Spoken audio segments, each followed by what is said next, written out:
Piensa en esto. Estás en el mercado municipal de tu ciudad, un martes por la mañana. Huele a pescado fresco y a tierra mojada de las verduras que acaban de llegar del huerto. La pescadera lleva el delantal azul manchado de escamas y grita el precio del besugo sin que nadie se lo haya pedido. Un hombre mayor con boina y bolsa de esparto camina despacio entre los puestos. Una madre agarra el capazo con las dos manos porque pesa, porque está lleno de verduras que compró hace 10 minutos y ya está pensando en cómo las va a cocinar esta tarde. Los niños corren, jugando como todos los días. Fíjate bien en esa gente, en sus cuerpos. Casi todos están delgados. La mujer del capazo, el hombre de la boina, los niños, la pescadera con el delantal azul. Delgados. Sin hacer dieta, sin contar calorías, sin saber qué es el índice glucémico, sin haber pisado un gimnasio en su vida. Simplemente viviendo. Simplemente siendo. ¿Cómo fue posible que todo eso cambiara? Entre 1970 y 1995, 25 años, 15 cosas transformaron España de una manera que nadie anunció, que nadie votó y que casi nadie explicó. Y cuando terminemos, vas a entender que lo que le pasó a tu cuerpo y al de tu familia nunca fue culpa vuestra. Empecemos por el principio, por el lugar donde todo comenzó a romperse sin que nadie mirara. El comedor del colegio en los años 60 tenía algo que hoy parece casi imposible de creer. Tenía normas. El Ministerio de Educación establecía estándares alimentarios claros para los comedores de los colegios nacionales, recogidos en el decreto del Plan de Desarrollo de 1965. Cocido o potaje de primero, segundo de carne o de pescado, postre de fruta o flan, una comida de verdad, caliente, cocinada a mediodía. Eso no era un lujo, era lo establecido. Pero en 1970 llegó la Ley General de Educación, la famosa LGE de Villar Palassi, y algo cambió dentro de ella sin que nadie lo subrayara en los periódicos. La ley no estableció estándares nutricionales para los comedores escolares. La competencia se descentralizó. Miles de colegios nuevos abrieron sus puertas durante la expansión educativa de los años 70, sin comedor o con comedores gestionados por concesionarias privadas que miraban el coste antes de mirar lo que comían los niños. Y entonces llegó el bocadillo de casa, embutido, nocilla, mantequilla con azúcar. Eso fue lo que sustituyó al plato caliente del mediodía para una generación entera de niños españoles. No por capricho de los padres, porque el sistema lo había decidido así, silenciosamente, sin anunciarlo. Fue la primera generación española que no comió caliente al mediodía en el colegio. Y mientras eso pasaba en los comedores, algo diferente pero igual de importante estaba cambiando también dentro de las cocinas de casa. Enciende mentalmente un televisor de los años 70, uno de esos que tardaban en arrancar, que calentaban la habitación, que zumbaban con un tono grave y constante, y escucha el anuncio. Coipesol, el aceite que no engorda, que no huele y que no sube el colesterol. Aquella campaña fue la más efectiva de la historia alimentaria española. Y no tenía detrás ninguna revisión nutricional independiente, ninguna objeción del Ministerio de Sanidad. Solo publicidad, solo el poder de repetir algo suficientes veces hasta que todo el mundo lo creyera verdad. En 1970, el 80% de los hogares españoles cocinaban exclusivamente con aceite de oliva, no por cultura gastronómica.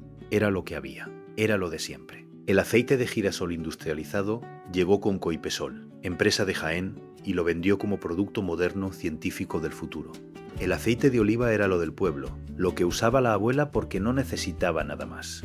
Entre 1970 y 1985, el consumo de aceite de oliva por hogar cayó más de un 40%, según los datos de la Encuesta Nacional de Alimentación del INE. Lo que nadie explicó entonces, y que la ciencia ha documentado con claridad desde los años 90, es que el aceite de oliva virgen extra tiene efectos metabólicos reales de saciedad, de control glucémico y de reducción de inflamación que el aceite de girasol refinado no tiene. La dieta mediterránea perdió su grasa central sin que nadie lo llamara problema, sin que nadie levantara la mano. Y mientras el aceite cambiaba, la cocina entera estaba a punto de transformarse de una manera todavía más profunda. Piensa en el sonido, el borboteo suave de un cocido que lleva desde las 8 de la mañana en el fuego, el olor del guiso de lentejas que lleva 45 minutos haciéndose a fuego lento, el ruido del cuchillo sobre la tabla cuando la madre trocea el pollo entero que trajo de la pollería esta mañana. Ese proceso, ese tiempo, ese olor que llenaba la casa durante horas era mucho más que cocina, era control, era saber exactamente qué entraba en el cuerpo de cada persona de esa familia. Pero en los años 70 llegaron los palitos de merluza Findus, las croquetas congeladas, los flanes de caramelo en vasito de plástico. El primer Prica abrió en 1976 en el Prat de Llobregat, en Barcelona, y la sección de congelados empezó a crecer. Después Continente, después Alcampo, después Carrefour. Y en los años 80 apareció en las cocinas españolas un aparato que lo cambió todo: el microondas. La cocina dejó de oler a olla durante horas, dejó de llevar tiempo, y con ese tiempo perdido, se perdió algo que nadie había pensado que era valioso, hasta que desapareció. Cuando dejas de cocinar desde ingredientes crudos, los fabricantes deciden el aceite, el azúcar, la sal, las harinas, las grasas trans. Tú solo aprietas un botón y calientas. El control exacto sobre lo que comes desaparece y lo hace tan despacio, tan gradualmente, que nadie nota el momento exacto en que ocurrió. Y si la comida del mediodía había cambiado, la merienda de los niños iba a cambiar todavía más. Pan con aceite, pan con tomate, un vaso de leche, una naranja de temporada. Eso era merendar en los años 60. Era la merienda de los que no tenían nada más que eso. Y funcionaba, saciaba, tenía fibra, grasa saludable, azúcar natural con su fibra alrededor, vitaminas reales. Los niños llegaban a cenar con hambre moderada, no con hambre voraz. Pero entonces alguien descubrió que los niños eran un mercado. El bolicao lo lanzó Panrico en 1980. Los fosquitos llevaban desde los 60, pero se dispararon en los 70. El ticretón, el boni, y con ellos llegó algo que la industria alimentaria había aprendido a usar con una precisión que daba miedo: cromos dentro del envoltorio, álbumes de coleccionar, personajes con nombres propios, colores imposibles que no existían en ningún árbol ni en ningún campo, sabores que creaban un deseo que la fruta nunca podía satisfacer, porque no era el mismo tipo de deseo. Los niños dejaron de merendar algo que saciaba y empezaron a merendar algo que creaba más hambre. Harinas refinadas, azúcares de absorción rápida, grasas trans, colorantes. El pico de glucosa subía y bajaba en menos de una hora, y el niño volvía a tener hambre antes de que llegara la cena. Ningún nutricionista fue consultado, nadie advirtió de nada oficialmente. Se llamó modernización de la alimentación infantil, y todo el mundo lo aplaudió, y a esa nueva forma de merendar le faltaba algo para ser completa, un vaso de algo dulce que lo acompañara. En 1975, una Coca-Cola de 33 centilitros costaba el 15% del salario diario de un obrero industrial español. Era cara, era escasa. La gaseosa, la casera, era lo que había en la mayoría de las casas: poca azúcar, botella pequeña, agua con burbujas y poco más.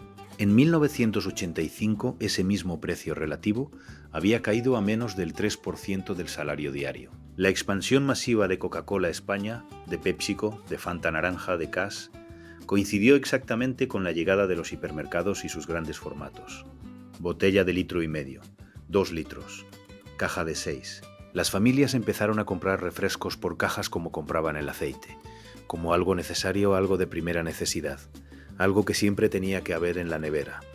Y nadie contó lo que había dentro de esas botellas. Una lata de Coca-Cola de 33 centilitros contiene 35 gramos de azúcar, 7 cucharadas de café. Pero el azúcar líquido no activa los mecanismos de saciedad del cuerpo, de la misma manera que el azúcar en forma sólida. Se bebe sin registrarlo como calorías. El cerebro no lo cuenta. El estómago no lo registra de la misma forma. Y se sigue bebiendo. El consumo per cápita de refrescos azucarados en España pasó de 12 litros por persona al año en 1970 a más de 90 litros en el año 2000, según los datos de la Encuesta Nacional de Alimentación del INE. Casi 8 veces más en 30 años. 5 cosas habían cambiado ya lo que España metía en el cuerpo. Pero la historia que estamos contando tiene 2 mitades, y la segunda mitad es igual de importante que la primera. Porque no solo cambió lo que comíamos, cambió profundamente lo que hacíamos con el cuerpo. Y ese cambio empezó con algo que en su momento parecía solo progreso. En 1960, el 85% de los desplazamientos cotidianos en España se hacían a pie, en bicicleta o en transporte público. No era virtud ni conciencia medioambiental. Era lo que había. Era la única opción para la mayoría. El SEAT 600, el 600, cambió eso, 1,5 millones de unidades fabricadas. Después, el SEAT 124, el 127, el 131 Mirafiori, el Renault 5, el Citroën Diane. La motorización masiva de la clase media española en los años 70 fue uno de los cambios más visibles y celebrados del desarrollismo. Pero el cambio verdaderamente importante no fue el coche, fue lo que se construyó alrededor del coche. Los planes de desarrollo franquistas construyeron autopistas pero no carriles bici. Construyeron polígonos residenciales en las afueras de las ciudades, pero no aceras amplias ni zonas peatonales que conectaran esos polígonos con los centros. El urbanismo español de los años 60 y 70 fue diseñado para el coche, para ir en coche, para necesitar el coche para cualquier cosa que quisieras hacer. Los niños que en 1960 iban andando al colegio porque no había otra manera en 1980, iban en el SEAT del padre. Las madres que en 1965 hacían la compra caminando 15 minutos al mercado municipal, en 1980 iban en coche al hipermercado a 20 minutos de autopista. El movimiento calórico cotidiano, ese gasto energético invisible que nadie contabilizaba pero que el cuerpo hacía cada día sin pensarlo, cayó sin que nadie lo midiera, sin que ninguna campaña de salud pública lo mencionara, sin que nadie dijera en voz alta que algo se estaba perdiendo. Y no solo dejamos de caminar para ir a los sitios, dejamos de mover el cuerpo también para ganarnos la vida. En 1970, el 30% de la población activa española trabajaba en el sector primario: agricultura, ganadería, pesca, minería, picar en la mina de carbón asturiana, segar el trigo castellano en julio, vendimiar en La Rioja, pescar en los puertos del Cantábrico y del Atlántico. Trabajos que quemaban entre 3.000 y 4.000 calorías diarias. Trabajos donde el cuerpo era la herramienta principal. En 1990, el sector servicios era ya el 65% del empleo total en España. La reconversión industrial de los años 80 bajo los gobiernos socialistas cerró o redujo drásticamente las fábricas de SEAT en Barcelona, los astilleros de Cádiz y el Ferrol, las acerías de Ensidesa en Asturias. Millones de españoles que habían quemado 4.000 calorías diarias trabajando empezaron a quemar 1.800 sentados frente a un mostrador, detrás de una ventanilla o delante de una pantalla. El cuerpo cambió de modo. Nadie ajustó lo que comían. Nadie se lo dijo. Nadie les explicó que el cambio de trabajo requería un cambio en la alimentación. Y cuando terminaba esa jornada sedentaria, lo que les esperaba en casa tampoco ayudaba. En 1970, el 40% de los hogares españoles tenía televisor. En 1980, el 90%. En esos 10 años, el tiempo libre de los españoles se transformó de una manera que nadie midió, pero que todo el mundo vivió. Antes de la televisión masiva, el tiempo libre tenía cuerpo. Se iba al bar a charlar de pie, con la caña en la mano, moviéndose, saludando a quien entraba. Los niños jugaban en la calle hasta que oscurecía, con las chapas, con el balón contra la pared, con la bicicleta por el callejón. Los adultos jugaban a la petanca en el parque los domingos. Se paseaba después de comer. Se salía a tomar el fresco por las noches en verano. Después llegó el sofá, el televisor en color Philips o Telefunken en el salón como centro del hogar moderno. Y con el sofá y el televisor llegó el snacking, el plato de pipas Facundo en la mesita, las patatas fritas de bolsa. El consumo de patatas fritas en España aumentó un 340% entre 1975 y 1990. Llegan las Lays, llegan las Ruffles, el picoteo frente al televisor, quieto, tumbado, sin moverse, sustituyó al movimiento que antes llenaba el tiempo libre. España había cambiado profundamente lo que comía y lo que hacía con el cuerpo, pero lo más grave todavía no había llegado. Porque las personas y las instituciones que debían protegernos estaban mirando hacia otro lado o miraban directamente hacia sus propios intereses. La primera guía nutricional española sistemática apareció en 1994. La Sociedad Española de Nutrición Comunitaria publicó ese año la primera pirámide alimentaria adaptada a la realidad española. Llegó 20 años tarde. Para cuando esa pirámide apareció, 2 generaciones de españoles ya habían crecido sin ninguna guía oficial de alimentación. El Ministerio de Sanidad español no tuvo ninguna política nutricional activa y coherente entre 1970 y mediados de los años 90. 20 años en los que los niños merendaban bolicaos, los padres llenaban el carro de congelados, la gente cambiaba el aceite de oliva por el de girasol, porque un anuncio de televisión se lo había dicho, y el Estado no decía nada, nada de nada. Y cuando finalmente habló, lo que dijo no fue exactamente lo correcto. La pirámide colocaba el pan, las harinas y los cereales, incluyendo los refinados, en la base, el grupo de alimentos con mayor volumen de consumo recomendado. Era el consenso científico del momento. Los investigadores del momento lo creían correcto, pero resultó equivocado y los estudios posteriores lo demostraron con claridad. El Consejo Español sobre los cereales en los 90 no fue lo que el cuerpo necesitaba. Pero el Estado no solo llegó tarde con sus consejos, hizo algo mucho más difícil de justificar. TVE, la televisión pública española, la que se pagaba con impuestos de todos. Entre 1980 y 1995 emitió publicidad de alimentos ultraprocesados sin ninguna restricción horaria ni de contenido. Los anuncios de Bolicao, Fosquitos, Colacao, Nocilla, Donuts Pan Rico, Coca-Cola se emitían durante los programas infantiles de TVE1. Y cuando llegaron las televisiones autonómicas, TV3 desde 1984, Canal Sur desde 1989, Telemadrid desde 1989, hicieron exactamente lo mismo. La Ley General de Publicidad de 1988 no estableció ninguna restricción específica para alimentos en publicidad dirigida a menores, ninguna. El Estado español era simultáneamente el propietario de la televisión pública y el emisor de la publicidad que enseñaba a los niños españoles a desear bolicaos en lugar de manzanas, a preferir Coca-Cola en lugar de agua. No se consultó a ningún nutricionista, no se realizó ninguna evaluación de impacto nutricional. Simplemente se emitió, se cobró y se repitió. Y entonces ocurrió algo que iba a marcar a España de una manera que todavía hoy es difícil de medir del todo. Mayo de 1981. Más de 20.000 personas se enfermaron en pocas semanas. Al menos 330 murieron. Son las cifras oficiales. Estimaciones independientes hablan de hasta 1.000 muertos. Aceite de colza industrial, desnaturalizado con anilinas. Un aceite destinado al uso industrial. Fue refinado y distribuido por intermediarios sin escrúpulos a través de vendedores ambulantes y mercadillos de barrio, especialmente en Madrid, en Castilla y en Andalucía, y fue vendido ilegalmente como aceite de oliva. El mayor desastre alimentario de la historia de la España democrática. El caso reveló que el sistema de control alimentario español era prácticamente inexistente.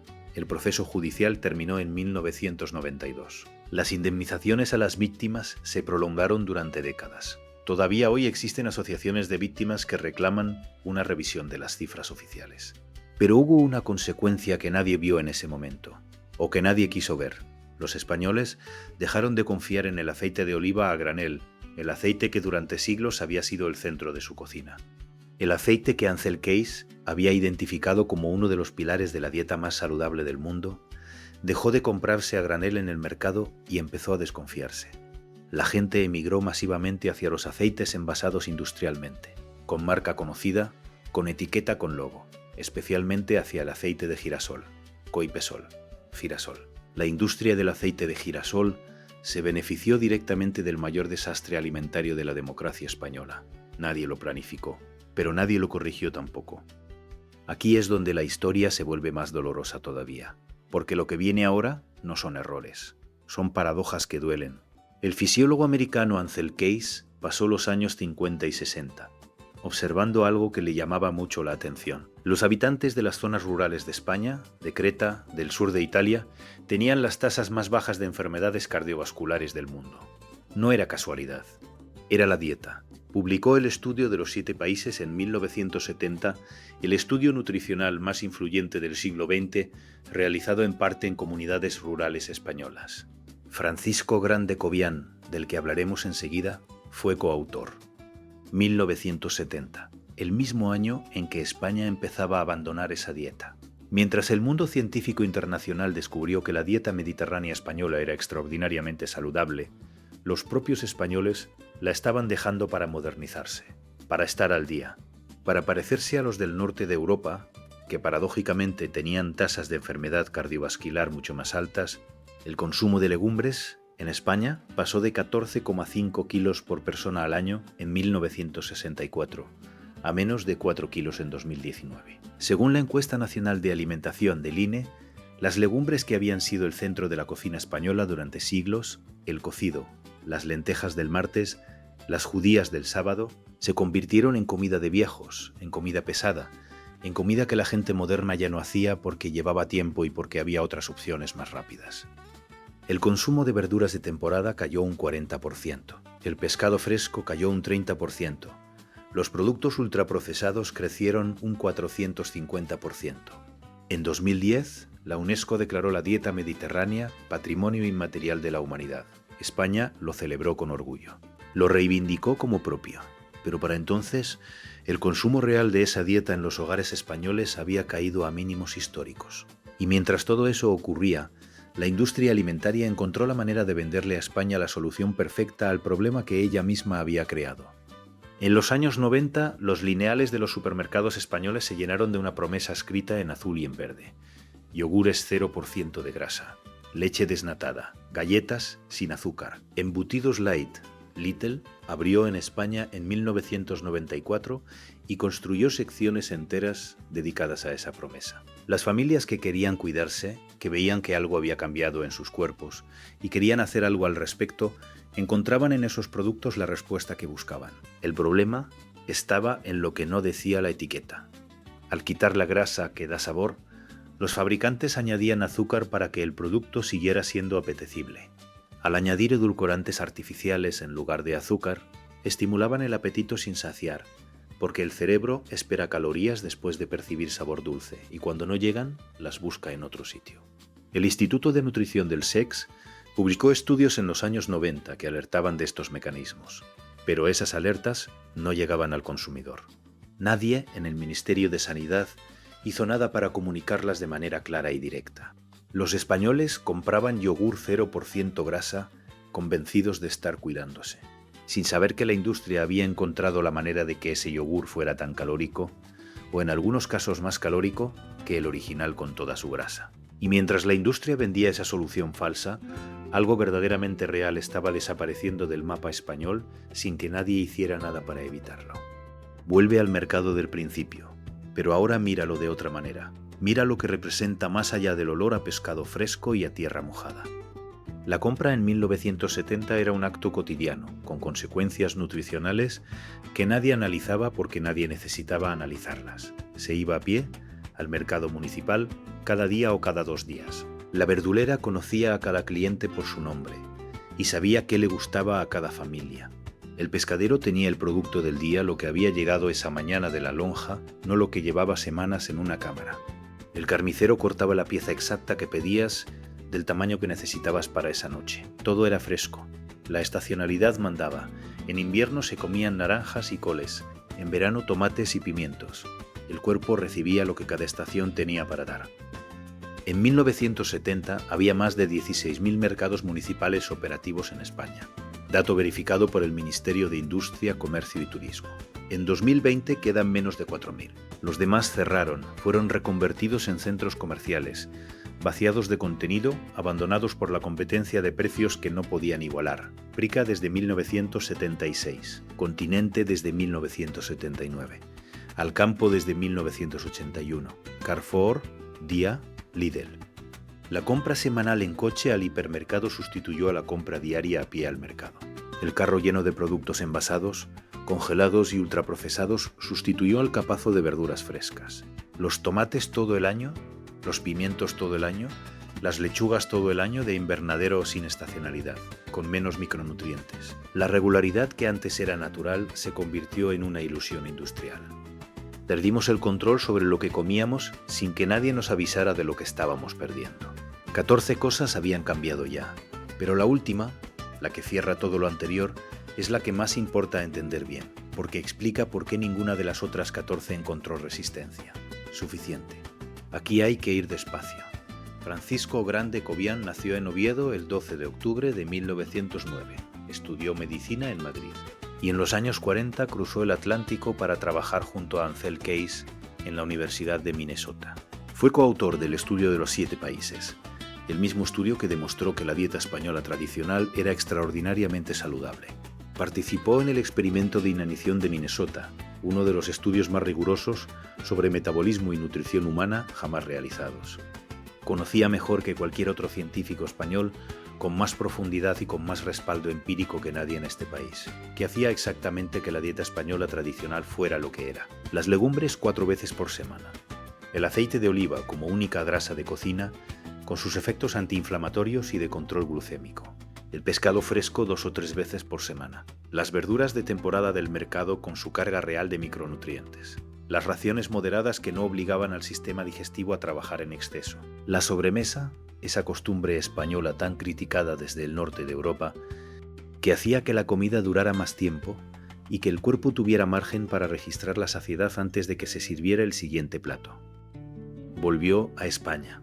Se instaló en la Universidad de Zaragoza y en el Instituto de Nutrición del SIC, y pasó las décadas de los 70 y los 80 haciendo exactamente lo que alguien con esos conocimientos debería hacer, advirtiendo, publicando artículos en revistas científicas, dando conferencias en universidades y en colegios de médicos, escribiendo para el público general con una claridad que pocos científicos de su generación tenían. En 1984 publicó Nutrición y Salud, un libro que los especialistas de hoy consideran una obra pionera. Un texto que describía con precisión científica y accesibilidad real los peligros del abandono de la dieta mediterránea, del exceso de azúcar, de los ultraprocesados, de la publicidad alimentaria sin regulación. Lo escribió en 1984, 40 años antes de que cualquiera de esas cosas se convirtiera en titular de periódico. Nadie en el Ministerio de Sanidad le escuchó con la urgencia que merecía. La industria alimentaria española sí tenía la puerta de los despachos ministeriales abierta. Danone, con fábrica en España, desde 1968. Nestlé, Panrico, Kraft tenían acceso. Tenían reuniones, tenían capacidad de influir en lo que el Estado decía y en lo que no decía sobre alimentación. Grande Cobian tenía un despacho en Zaragoza y una voz que nadie amplificaba donde importaba. Murió en Zaragoza el 7 de junio de 1995. Habiendo visto cómo España abandonaba pieza a pieza la dieta más saludable del mundo mientras él avisaba desde hacía 20 años, su retrato cuelga en la Real Academia de Medicina. Una cátedra de la Universidad de Oviedo lleva su nombre, pero su nombre no aparece en ningún libro de texto de educación secundaria español. La mayoría de los españoles que ven este vídeo no saben quién fue. Y ese es el punto, ese es exactamente el punto. Si alguien hubiera escuchado a Grande Cobian en 1975, las 14 cosas anteriores habrían encontrado resistencia. Habría habido una voz con autoridad científica internacional, con credenciales imposibles de ignorar, capaz de plantarse delante de los anuncios de Coipesol y decir que estaban equivocados. Capaz de señalar lo que se perdía con la desaparición de los comedores escolares. Capaz de advertir sobre los bolicaos y los refrescos azucarados antes de que 2 generaciones de niños los adoptaran como su merienda natural. Pero no le escucharon, y por eso las 14 cosas anteriores pudieron ocurrir sin que nadie las detuviera, sin que nadie las nombrara como problema mientras estaban ocurriendo, sin que nadie les dijera a los españoles lo que estaban perdiendo mientras lo perdían. Aquella mujer del mercado con el capazo de esparto, el hombre con la boina que llevaba andando desde las 8 de la mañana porque no había otra manera de llegar, los niños corriendo entre los puestos sin que nadie les hubiera dicho que tenían que moverse, porque moverse era simplemente lo que hacían los niños.